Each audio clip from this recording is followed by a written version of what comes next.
Have you ever gone to the refrigerator and smelled the milk and it smelled a little funky? Maybe it's gone a little past its due date? Well, don't throw it out. Make bread.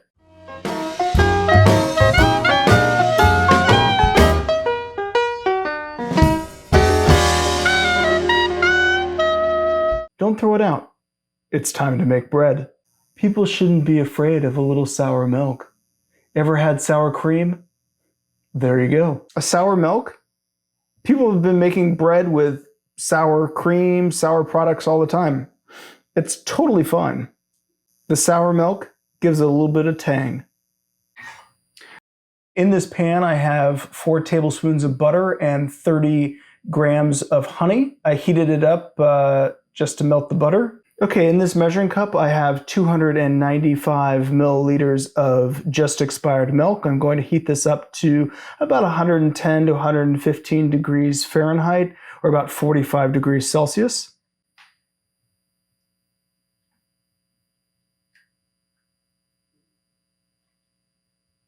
This is just going to get the yeast to activate.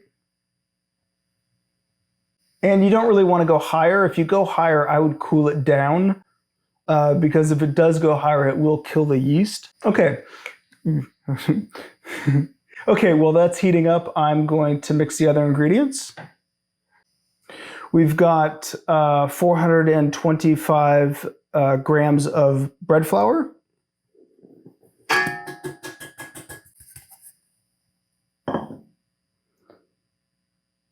We have 10 grams of yeast. Give that a little stir. I like to use a Danish or Polish bread mixer. Then you want to add 9 grams of salt. Okay, now let's measure our liquids. Get to temperature. Okay, that looks good. We're going to add the wet ingredients to the dry ingredients.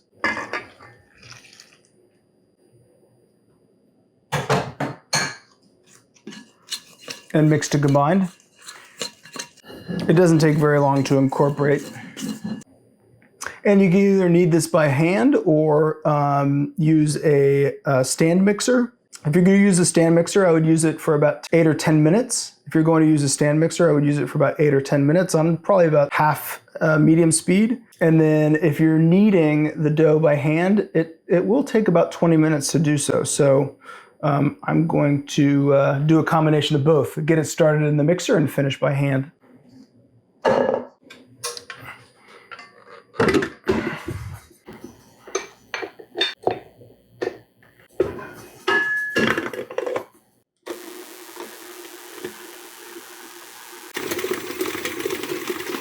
What I like to do is oil my work surface just a little bit.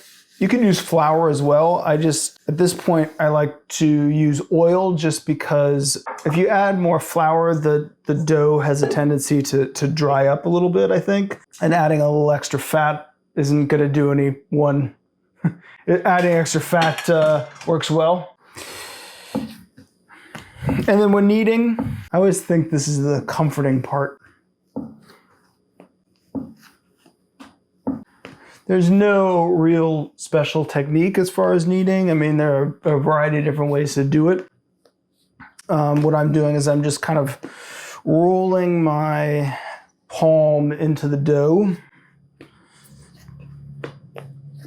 And what we're trying to eventually do is get a loaf.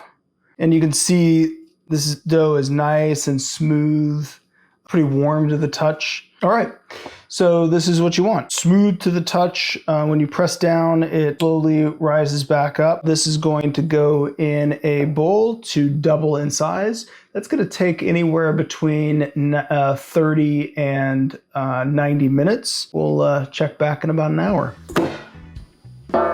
Okay, so it's been about an hour and here is our risen dough. Voila.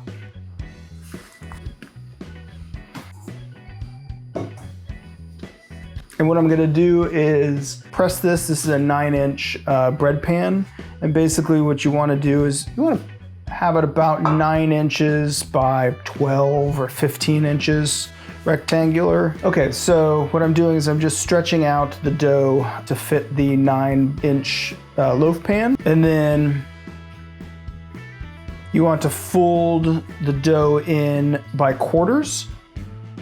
So fold and then press down into the dough, fold again halfway, press down into the dough, pinching it to seal it, fold it again, press down into the dough, and then fold it again, and then just kind of pinch the seam together, and then roll up the sides, just kind of pinch those up as well, and put it into your loaf pan, and we're gonna cover that for about another hour. See you in about an hour. Okay, here's our risen loaf. This is what you want it to look like. It's gonna make a pretty good sandwich loaf. All right, there are a couple things that I like to do to keep the crust nice and soft. One is to pour some water in a pan at the base of the stove to create some moisture in the oven itself. And the other thing is to do a little bit of a butter wash, about a tablespoon of butter. And I'm just going to just quickly rub it across the top of the loaf. And it doesn't matter if it goes down the sides, it'll actually make it a little easier to get out of. And again, I mean, you know, people don't do this anymore.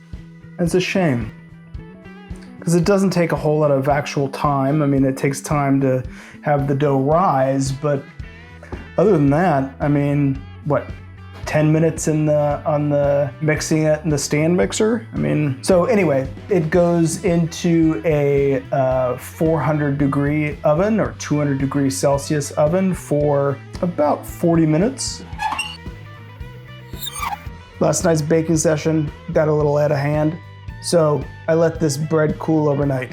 What's better than toast in the morning? Okay, now for the big reveal.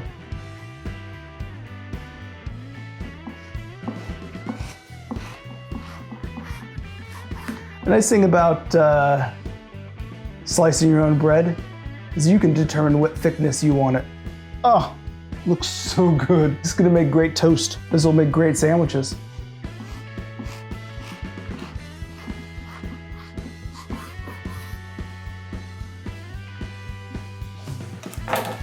That is the crumb you want.